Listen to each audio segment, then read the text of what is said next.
4 राज्यों में विधानसभा के नतीजे आ रहे हैं, जिनमें से 3 राज्यों में बीजेपी आगे है। लेकिन बीजेपी को सबसे ज़्यादा सुकून अगर कहीं मिला है तो मध्य प्रदेश से, जहां पर इस बार शुरू से कहा जा रहा था कि बीजेपी की स्थिति अच्छी नहीं है, क्योंकि पिछले 18 सालों से बीजेपी वहां सत्ता पर बैठी थी और शिवराज सिंह चौहान इतने ही सालों से वहां पर मुख्यमंत्री थे।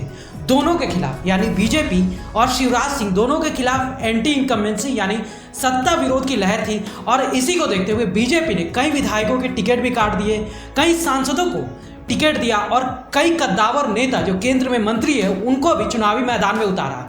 इनमें से बहुत नेताओं को ऐसा लगा ही नहीं था कि उनको विधानसभा चुनाव लड़ाया जाएगा, लेकिन उनको लड़ाया गया। नेताओं के बीच अंदरूनी लड़ाई से निपटने के लिए पीएम मोदी का चेहरा आगे कर दिया गया और खुद मुख्यमंत्री होते हुए भी शिवराज सिंह चौहान को मुख्यमंत्री की घोषणा नहीं की गई। और बीजेपी की माइक्रो बूथ लेवल के मैनेजमेंट का ही शायद कहा जा सकता है कि परिणाम है कि बीजेपी सभी जो संभावनाएं थी उसको खारिज करते हुए बीजेपी अपने सबसे बेहतर प्रदर्शन की ओर मध्य प्रदेश में आगे बढ़ रही है।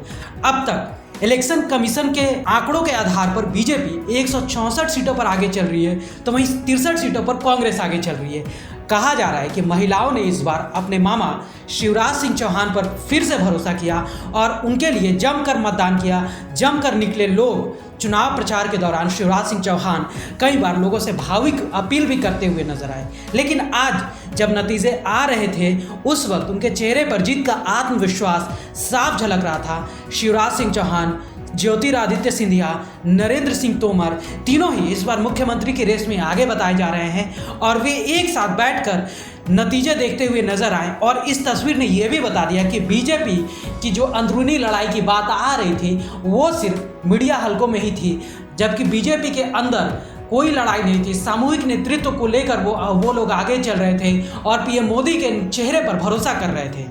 शिवराज सिंह चौहान आज सुबह जब जीत का भरोसा उनको हो गया था तो आज वे पेड़ लगाते हुए नजर आए। इसके बाद संवाददाताओं से बात करते हुए उन्होंने कहा कि हमारे पीएम नरेंद्र मोदी मध्य प्रदेश के मन में है और मोदी जी के मन में मध्य प्रदेश है। उन्होंने जो यहाँ सभाएं और जनता से अपील की वो जनता के दिल को छू गई और उसी कारण ये रुझान आ रहे हैं। हमारा विश्वास है हम शानदार बहुमत प्राप्त करेंगे। हमारे प्रधानमंत्री श्रीमान नरेंद्र मोदी जी एमपी के मन में है और मोदी जी के मन में भी एमपी है। उनके प्रति असीम श्रद्धा और अगाध विश्वास है। उन्होंने जो यहाँ सभाएं की, जनता से अपील की, वो जनता के दिल को छू गई और उसी के कारण ये परिणाम जो अभी रुझान आ रहे हैं ये प्रमुख कारण है।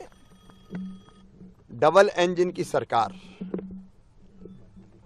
दिल्ली में प्रधानमंत्री जी के नेतृत्व में केंद्र सरकार ने जो काम किया उसको यहाँ ठीक से हमने इम्प्लीमेंट किया और जो यहाँ योजनाएं बनी, लाडली लक्ष्मी से लेकर लाडली बहना तक का एक अद्भुत सफर जो मध्य प्रदेश ने तय किया, गरीबों के लिए, किसानों के लिए, भांजे भांजियों के लिए जो काम हुए वो भी जनता के दिल को छू गए और एक परिवार मध्य प्रदेश बन गया। अमित शाह जी की अचूक रणनीति, उनका जिस ढंग से यहाँ साथ मिला और हमारे राष्ट्रीय अध्यक्ष श्रीमान जेपी नड्डा जी का मार्गदर्शन, हमारे संगठन के नेतृत्व में कार्यकर्ताओं ने अनथक परिश्रम किया। प्रदेश अध्यक्ष, संगठन महामंत्री, उनके साथ टीम जुटी रही और जैसा भूपेंद्र यादव जी ने, शिव प्रकाश जी ने, अश्विनी वैष्णव जी ने जो मार्गदर्शन किया उससे चुनाव के अभियान को सही गति और दिशा मिली। और इसलिए मैंने पहले भी कहा था हम बिल्कुल कंफर्टेबल मेजॉरिटी, शानदार मेजॉरिटी भारतीय जनता पार्टी को आएगी, क्योंकि जनता का प्रेम हर कहीं दिखाई देता। केवल लाडली बहना नहीं, लाडली लक्ष्मी, 50% रिजर्वेशन स्थानीय निकाय के चुनाव में, कन्या विवाह, प्रधानमंत्री जी की जो योजना थी प्रधानमंत्री मातृ वंदना योजना, उसका ढंग से क्रियान्वयन, उसका प्रभाव, बेटी बचाओ बेटी पढ़ाओ जैसे अभियान, संपत्ति की खरीद में बहनों को रजिस्ट्री शुल्क में कमी,